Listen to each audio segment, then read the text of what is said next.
The chamber on Orith Prime was the largest structure ever built by any species in the known galaxy.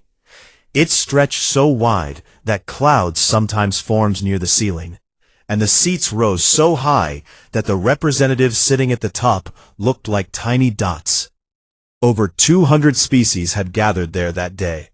Insectoids, reptilians, beings made of light, creatures that breathe methane, and things that had no name in any human language. They filled the chamber with clicks, hisses, hums, and whispers. At the center of it all stood Grand Praetor Velnus. He was tall, even by the standards of his species. His body was covered in dark armored plates that shimmered like oil on water, and his 4 eyes swept the room slowly, making sure every representative felt his gaze. He had ruled the Galactic Council for over 90 years, and in that time, no one had dared challenge him. His voice, when he spoke, rattled the air like thunder rolling across a dry plain. "The Council has reached a decision," Velnus said. He let the words hang. He enjoyed silence almost as much as he enjoyed obedience. "Regarding the species of Sol 3, the ones who call themselves humanity." The chamber grew still. They have expanded beyond their permitted borders. They have refused to submit their genetic records. They have developed weapons outside council regulation. And they have spread their culture like a disease among 17 junior species who are not yet ready for such influence. Velnus raised one long, clawed hand. "The council therefore passes Resolution 771, a formal and unified declaration of war against the human race." The chamber erupted. Thousands of voices rose in approval. Tentacles slammed against seats. Wings buzzed. It was not just agreement. It was excitement. Many of these species had watched humanity grow for the past century with a quiet, burning resentment. Humans were too loud, too fast, too adaptable. They changed everything they touched. And now, finally, something was going to be done about it. Warlord Dren stepped forward next. He was massive, a reptilian creature with scales the color of dried blood and a jaw wide enough to crush stone.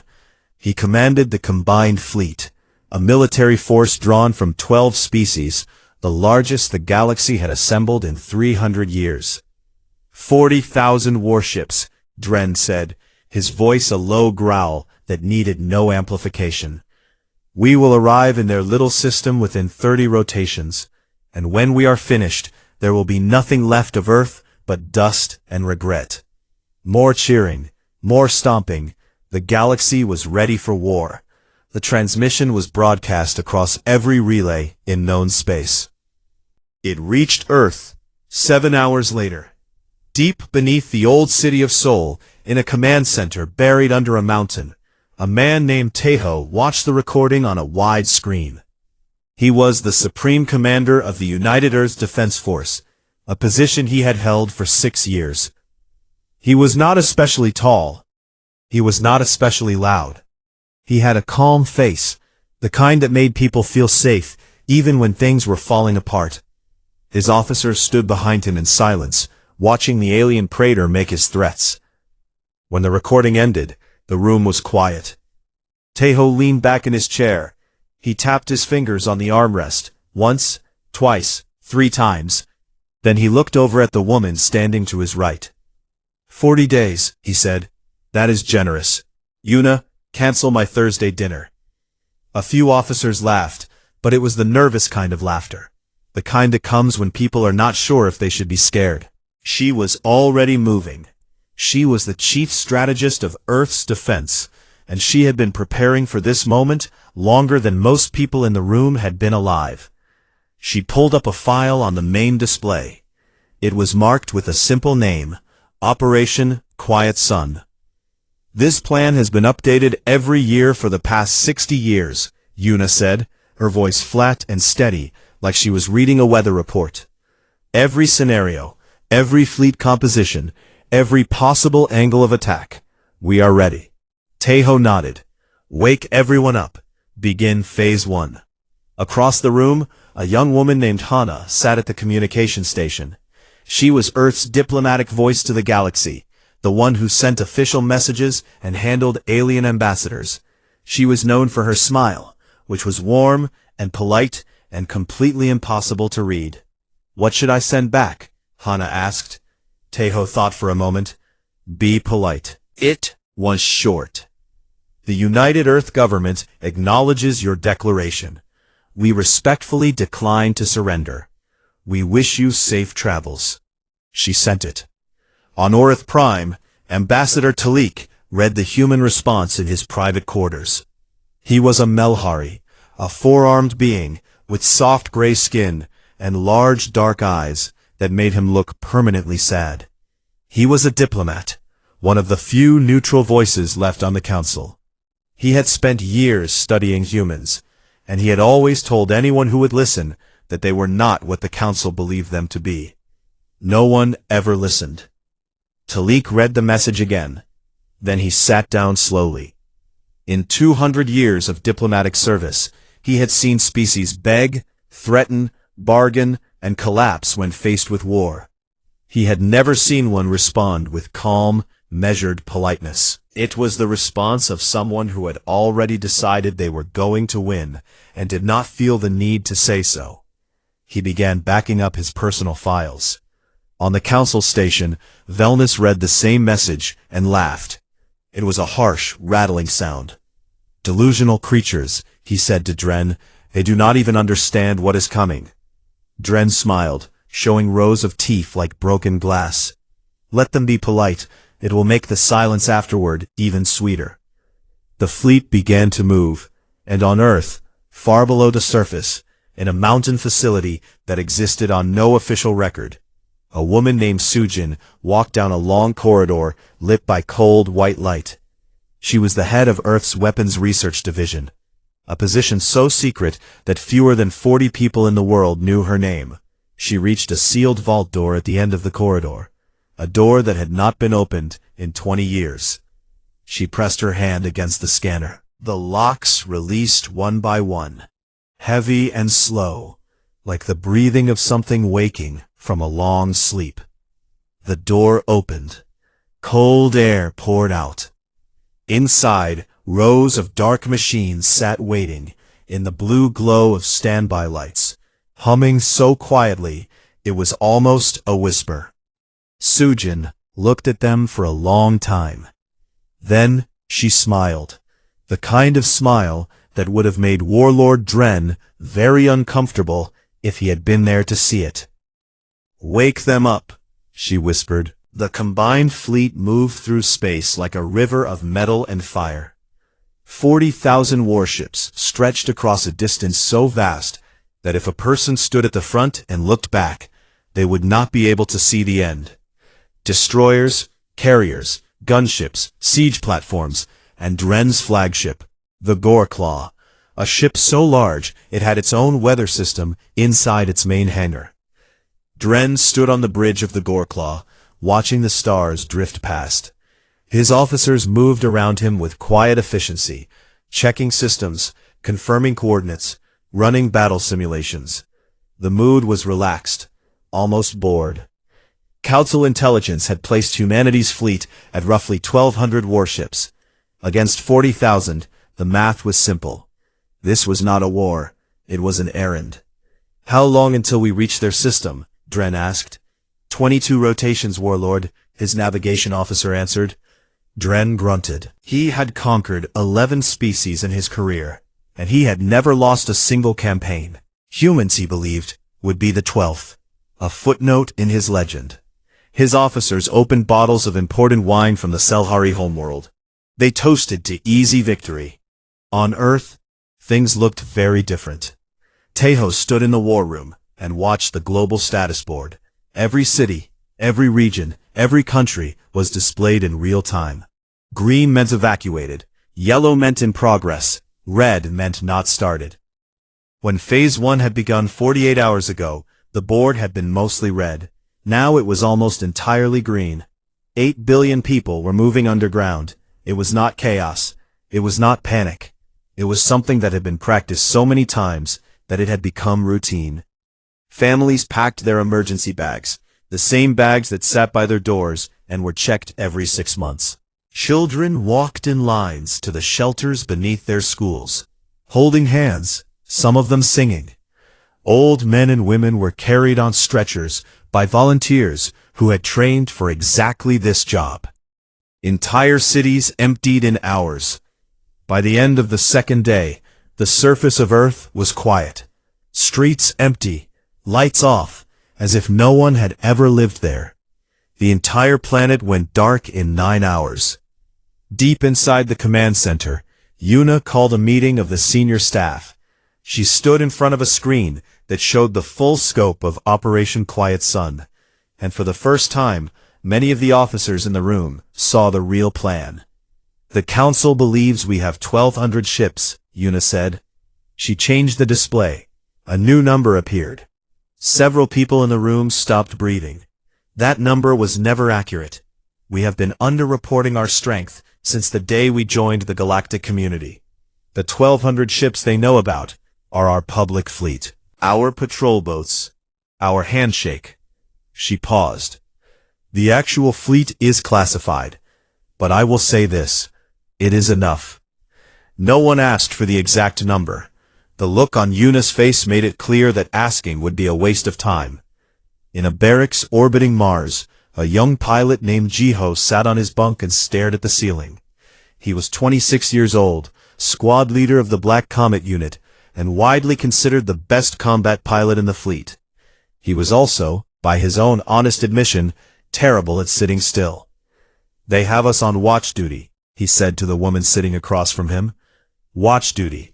The biggest battle in human history is coming, and they want us to sit at the edge of the system and look through binoculars." The woman was Yoonji, his wingman. She had short hair, a scar on her left hand from a training accident, and a talent for saying exactly the thing Jiho did not want to hear. "Eat your rations," she said without looking up from her book. "I am serious. We should be on the front line." "You will be on the front line soon enough. Eat your rations." Jiho opened his mouth to argue, then closed it. He ate his rations.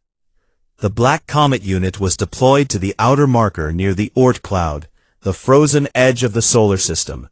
Their job was simple: watch, report, and do not engage. Jiho hated every part of that sentence except the word watch, which at least meant he could see the enemy coming. Back in the mountain facility, Sujin briefed Taeho and Yuna on the classified weapons projects. She spoke in a quiet, measured voice, the way someone talks when they are describing something very dangerous and want to make sure every word is understood.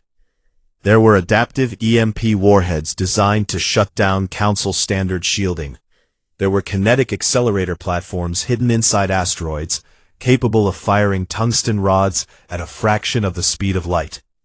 There were automated drone swarms that could think faster than any living pilot. And then there was Sunfall. Sujin mentioned it only once. She did not explain what it was. She said only that it was ready, and that she hoped they would not need it. Taeho looked at her for a long moment, then nodded. "Only if there is no other choice," he said. "Understood," Sujin replied. 14 days later, Dren's fleet reached scanning range of the Sol system. His sensor officers ran their instruments and reported back with confusion on their faces. "Warlord, the system is dark. Define dark. No civilian traffic, no distress signals, no diplomatic broadcasts, no energy signatures beyond minimal orbital activity. The planet appears empty." Dren frowned. He had expected panic. He had expected desperate transmissions begging for mercy. He had expected fleeing ships clogging the exit lanes. He had seen all of these things in every war he had ever fought. He saw none of them now. One of his junior officers, a thin creature with too many eyes, looked at the readings and said something that no one in the room wanted to hear. "Sir, they are not running." The bridge went quiet. Dren stared at the dark system on his display, at the silent planet waiting in the black. Something cold moved through his chest, but he crushed it before it could take shape. "They are not running because they are frozen with fear," he said. "All ships, advance to combat formation. We end this today." The fleet moved forward into the dark. On Earth, far below the silent surface, Tejo stood before a massive holographic display. It showed everything: the incoming fleet, the defense network, the positions of every human ship, every platform, every mine. His face was lit in blue light, and his expression was the same calm, steady look he always wore. Minho stood beside him. The fleet admiral was an older man, thick and broad, with gray hair and hands that looked like they had been built for breaking things. He had commanded ships for 30 years. He had never lost a fight. He also never spoke more than he needed to. Tejo looked at the display for a long time. Then he took a slow breath and turned to Minho. "You may begin." Minho nodded once. He reached for the command panel. And somewhere in the cold silence of space, the first lights began to turn on. For 10 minutes, nothing happened. Dren's fleet crossed into the Sol system in full combat formation. 40,000 ships arranged in a pattern that had crushed 11 civilizations before. Shields were raised, weapons were armed, gunners sat at their stations with their hands on the triggers. And for 10 long, quiet minutes, the only sound on the bridge of the Goreclaw was the hum of the engines and the soft beeping of the sensors. Some of the officers began to relax. A few even smiled. The humans were hiding, cowering underground like animals in a hole. This would be easier than expected. Then, everything happened at once. The asteroid belt lit up. Thousands of hidden platforms buried inside rocks that had been hollowed out and fitted with weapons decades ago, activated at the same moment. They fired kinetic accelerator rounds, tungsten rods the size of small cars, launched at a speed so fast that the eye could not follow them. They crossed the distance between the belt and the fleet's outer edge in seconds, and when they hit, they did not explode. They punched through. Council shields were designed to stop energy weapons, plasma bolts, laser beams, the kind of technology that every civilized species used.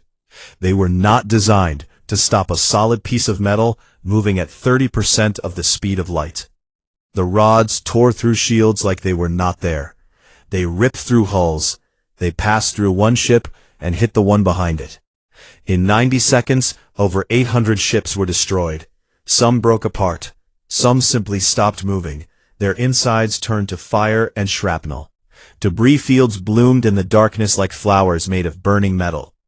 On the bridge of the Goreclaw, alarms screamed. Officers shouted over each other. Damage reports flooded in from every part of the fleet. Dren gripped the railing in front of him and roared for silence. "Tighten formation," he ordered. "Close the gaps. Push forward. They cannot have many of those platforms. We absorb the losses, and we push through." He was right that they could not fire forever. The platforms were single-use, each one burning out after its volley. But the damage was done. The fleet's perfect formation had holes in it now, and the confidence that had filled the bridge 10 minutes ago was gone. Then came the second surprise. From behind the moons of Jupiter and Saturn, from inside the rings, from positions hidden by stealth technology that the Council did not know existed, human warships appeared. Not 1,200, not 2,000. Over 6,000 ships dropped their stealth fields at the same time and powered their engines in unison. The darkness of space lit up with blue and white engine fire as the real human fleet revealed itself. That was the first thing the Council officers noticed. They were not the designs in the intelligence files. Those files were decades old, and humanity had not been idle. These ships were faster, sharper, more heavily armed. Their hulls were angular and dark, built not to impress, but to kill. Minho commanded from his flagship, the Baekdu. He did not give speeches. He did not shout. He simply pointed at the display and said, "Begin." 6,000 ships hit the combined fleet from 3 directions at the same time. The Council had never fought humans before. They had studied their ships, their weapons, their numbers, but they had never seen how humans actually fought. Every species in the galaxy used clean, mathematical formations, geometric patterns, predictable angles. War, to them, was an equation. Humans did not fight like that.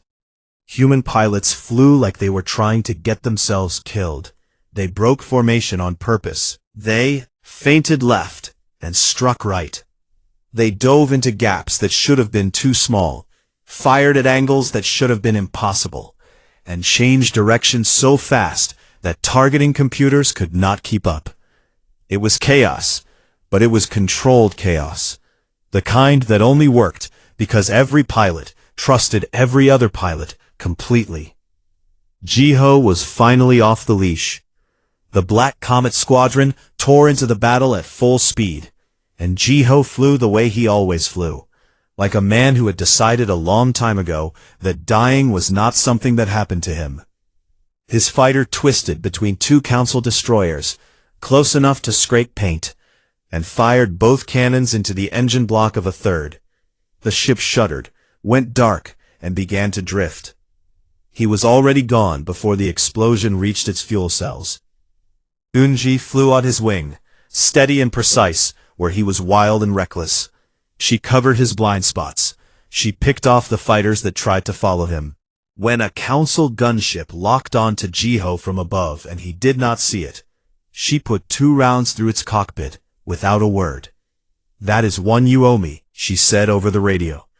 "I do not owe you anything," Jiho said, pulling his fighter into a spin to avoid a plasma bolt. "I had it under control. You were about to be a fireball.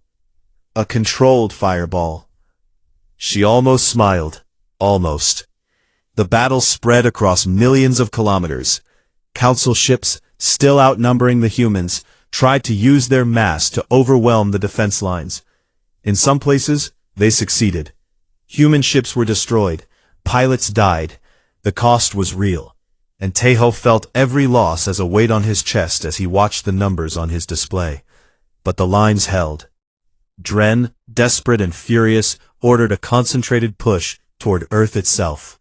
He pulled his remaining heavy ships into a spearhead formation and drove forward through the human lines, accepting terrible losses to gain ground.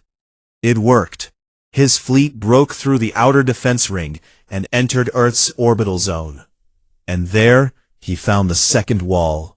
Orbital defense stations, weapons satellites, minefields, and swarms of automated drones filled the space around Earth in a wedge so dense that it looked almost solid on sensors. Dren had fought through one layer of defense, only to find another, deeper and thicker than the first. He fired anyway. Long-range bombardment volleys aimed at the surface of the planet below. The shots struck the ground in flashes of light visible from orbit. Forests burned, buildings collapsed, craters opened in the earth. But the areas hit were empty. Every city had been evacuated. Every shelter was deep underground, built to survive exactly this kind of attack. Far below the burning surface, children sat in underground classrooms, watching cartoons on screens. Old couples played card games in shelter common rooms. A woman held her baby and sang a quiet song while the ceiling shook with distant impacts. The surface burned. The people did not. Yuna watched the battle from the command center, with her arms crossed and her eyes moving constantly across the displays. Everything was going according to the plan.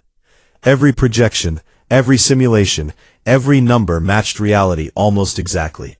That was what worried her. "It is going too well," she said to Taeho. He looked at her. "You are worried because we are winning?" "I am worried because I do not know what we have not seen yet. Dren is stubborn, but he is not stupid.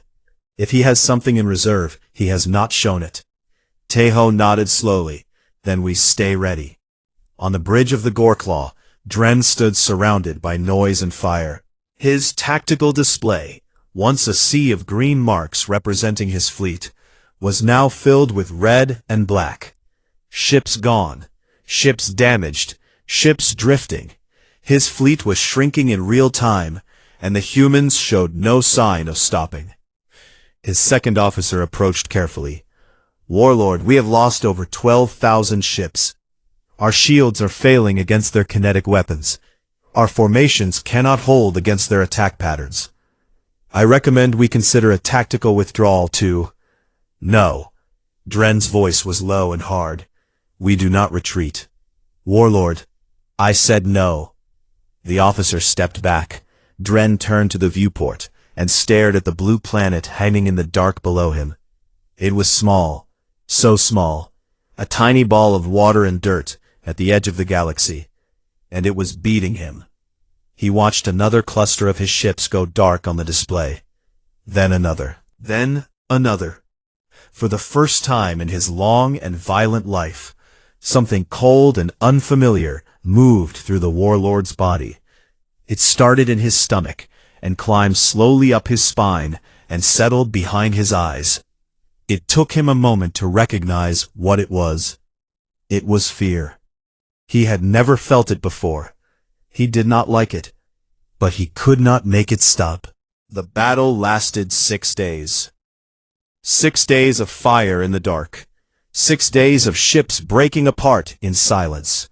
6 days of alarms, orders, explosions, and the cold math of war ticking away on every display, in every command room on both sides.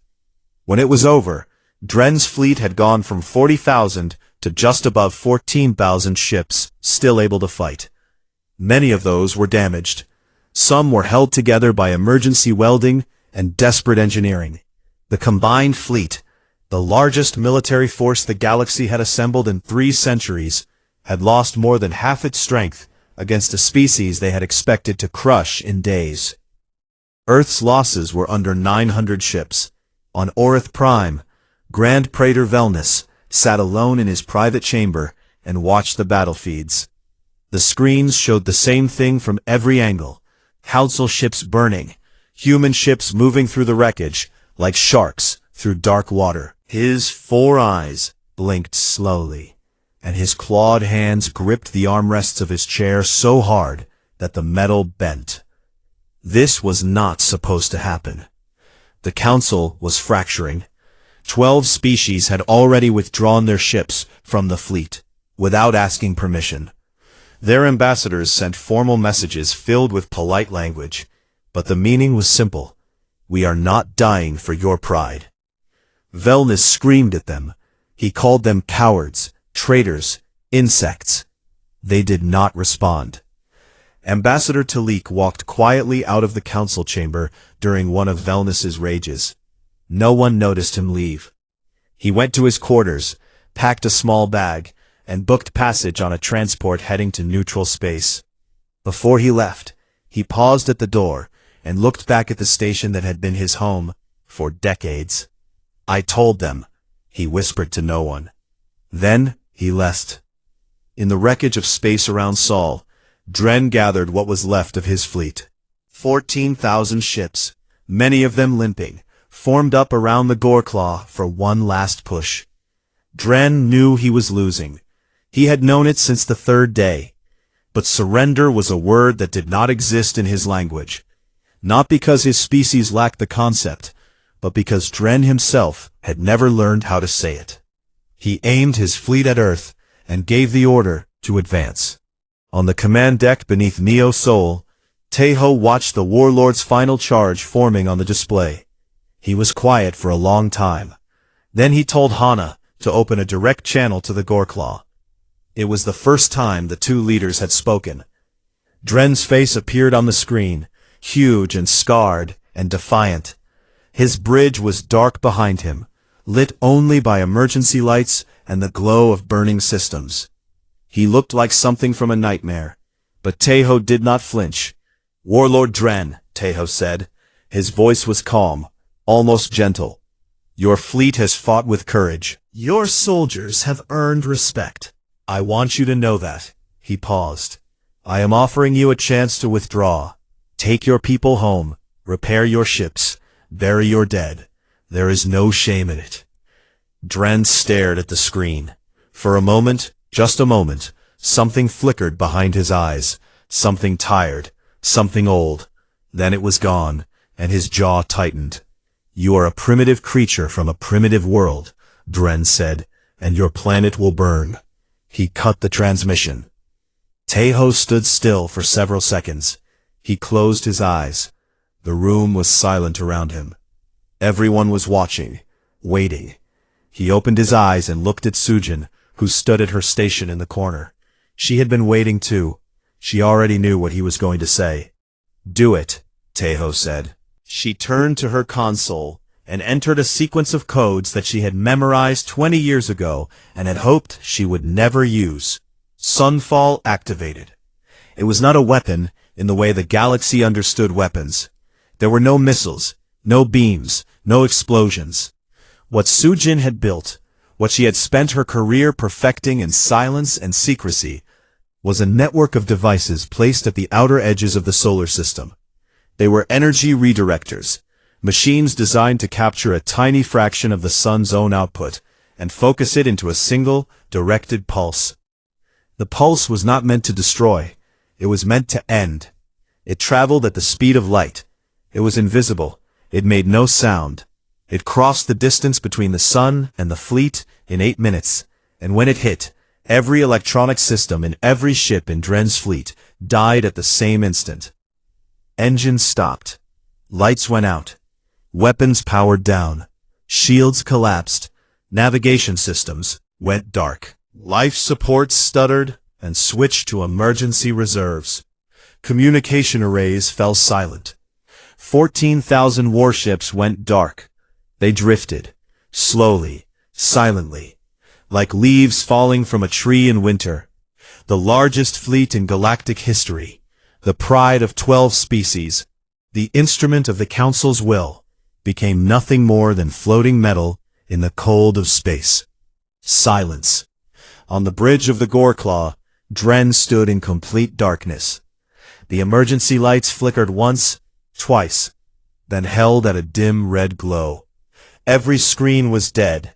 Every system was offline. The great ship groaned around him as its structure cooled without internal heating. His officers said nothing. There was nothing to say. Tejo's voice came through the silence of the war room. It was steady, but those who knew him well could hear something underneath it. Not triumph, not satisfaction. Something that cost him. "Begin rescue operations," he said. Across the battlefield, human ships moved forward. Not to fire, not to finish the job. They moved in with tow cables and docking clamps and medical teams. They attached to the drifting alien ships and pumped oxygen into the ones where life support had failed. They cut through airlocks with rescue tools and pulled alien soldiers from the wreckage. Medics treated burns, sealed wounds, and carried the injured on stretchers to human hospital ships. They saved them. Every species, every soldier, every crew member floating in the dark. The humans came for all of them. On the Goreclaw, Dren sat in his command chair in the darkness and waited. He did not know what he was waiting for. Execution, perhaps. A final insult. A demand for surrender on his knees. He had seen all of these things done to defeated enemies. He had done some of them himself. A sound came from the main airlock. A hiss of pressure equalizing. A clank of metal. The door opened, and light poured in from the human shuttle docked outside. A figure stepped through. It was a young human woman in a medical uniform. She was small. She carried a bag of supplies. She looked around the dark, broken bridge at the massive alien soldiers standing frozen in the shadows, and her eyes found Dren. She walked up to him. She had to tilt her head back to look at his face. He towered over her like a mountain of scales and rage and broken pride. "Are you hurt, sir?" she asked. Dren looked down at her. This tiny creature, this fragile, soft-skinned being from a world he had crossed the galaxy to destroy.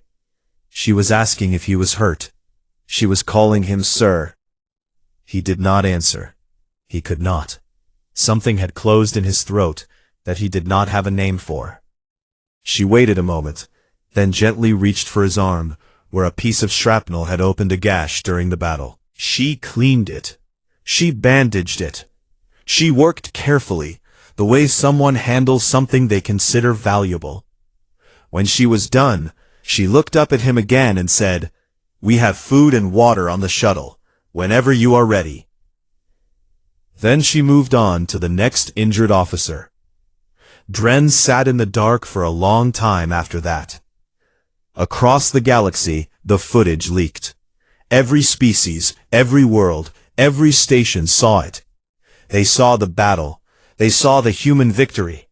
And then they saw the rescue. They saw human soldiers pulling their enemies from burning ships. They saw human doctors treating alien wounded.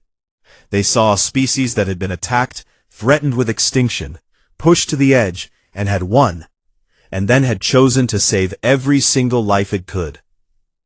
The fear that the galaxy felt toward humanity did not go away, but it changed shape. It became something more complicated, something harder to ignore. In the council chamber, Velnus watched the footage alone.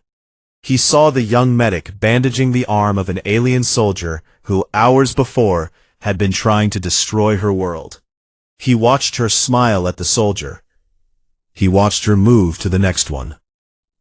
His hands began to shake. He realized, slowly and painfully, that he had made a terrible mistake. Not because he had lost a war. He had expected that was possible, even if he had not admitted it. The mistake was worse than that. He had shown the entire galaxy exactly what humanity was, and now everyone knew. 6 months passed, and the galaxy was a different place. The Galactic Council still existed, but it was not the same institution that had declared war on humanity with such confidence and applause. 12 species had formally withdrawn. The Great Chamber on Orith Prime, which had once been filled with hundreds of delegations, now held barely half that number. The seats of the departed were empty, and no one talked about filling them. The silence in those empty rows said more than any speech. Grand Praetor Velnus was gone. A vote of no confidence, the first in the Council's 400-year history, had removed him from power 3 months after the battle. He did not fight it. He did not rage or threaten. He simply stood, looked at the chamber one last time with his 4 dark eyes, and walked out. He lived in exile now, on a small moon at the edge of Council space. No one visited him. No one called. All the captured soldiers had been released. Every single one, from every species, without conditions. No prisoner exchanges, no demands, no negotiations. Earth simply opened the doors and let them go. It had confused the galaxy more than the battle itself. Many of the returned soldiers struggled when they got home. Not with injuries, though there were plenty of those. They struggled with what they had seen. They had been told all their lives that humans were primitives, dangerous animals that had somehow stumbled into space travel. They had been told that humans were selfish, violent, and incapable of the higher civilization that the Council represented. Then they had been pulled from burning ships by human hands. They had been fed human food. They had slept in human hospitals where human doctors checked on them every few hours and asked if they needed anything. Some of them had been given blankets when they were cold. Some of them had been given books to read, translated into their own languages by machines that humans had built for exactly that purpose. Several thousand alien soldiers did not go home at all. They requested asylum on Earth. The number grew every week. On Orith Prime, in the rebuilt assembly hall, a woman named Hannah stood at the speaker's platform. She wore a simple dark suit. Her hair was pulled back. Her face carried the same warm, unreadable expression that the galaxy's diplomats had learned to both admire and fear. She was not here as a subject. She was not here as a prisoner or a petitioner. She was here as an equal, and every being in the room knew it. "We did not want this war," Hannah said. Her voice was clear and steady, and the translation systems carried it to every seat in every language. We never wanted it. For 100 years, we sat at the edge of your community and followed your rules and asked for nothing but the chance to exist. We were told we were too young, too primitive, too dangerous. We accepted those words and kept building. She paused. Then you came to destroy us, and we were ready, not because we wanted to fight, but because we knew, from the very first day we looked up at the stars, that the universe does not owe kindness to anyone. If you want peace, you have to be strong enough to protect it. The chamber was silent. Every eye, every sensor, every receptor was fixed on her. So here is what we want, Hana continued. We do not want your territory. We do not want your resources. We do not want your submission or your fear. We want what we have always wanted, to exist, to grow, to build something worth building. If you want peace, you will always find it with us. Then she tilted her head slightly, and her voice dropped, not to a whisper, but to something quieter and harder. If you want war, you know where we live. Silence held the chamber like a hand around a throat. Then, from the middle rows, Ambassador Talik began to clap. His 4 hands made a sound like soft rain on stone. One by one, others joined. The applause grew. It was not thunderous. It was not the wild, hungry cheering that had greeted the declaration of war 6 months ago. It was something more careful, more real. The sound of people who had learned something they did not want to learn and were still figuring out what to do with it. Hana nodded once and stepped down. Back on Earth, the world was healing. The surface damage from Dren's bombardment was being repaired. Forests were being replanted. Buildings were rising from the craters. People had returned to the surface, blinking in the sunlight, picking up their lives from where they had left them.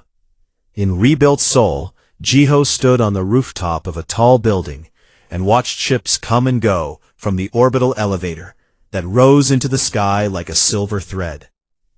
His right arm was in a sling, broken during the battle when his fighter had taken a hit that should have killed him. He did not like to talk about how close it had been. Unji stood next to him. She had a new scar across her jaw, thin and white, from a piece of shrapnel that had cracked her cockpit glass on the 4th day of the battle. She wore it without complaint. It made her look, in Jiho's private opinion, even more impressive than before. He did not say this out loud. So, Jiho said, looking at the sky, what do we do now? Now we wait, Unji said, and train, and get better. You think they will come again? Someone always comes again. He was quiet for a moment, which was unusual for him. You saved my life 4 times during the battle. 5, Unji said. It was 4. You were unconscious for one of them. It still counts. He looked at her, she looked back. Something passed between them that neither of them put into words. It did not need words. Some things are understood better in silence. In her laboratory beneath the mountains, Sujin received an invitation to join a new joint galactic science council, a body formed to share knowledge between species in the hope of preventing future wars. She read the invitation carefully, then declined. When the liaison asked why, she said, I have more work to do. What kind of work? Sujin looked at the liaison with her quiet, dark eyes, the same eyes that had watched Sunfall activate and had felt the weight of what it meant. The kind that makes sure I never have to use Sunfall again. She returned to her lab and closed the door. Fleet Admiral Minho retired without ceremony. He did not attend the victory parades.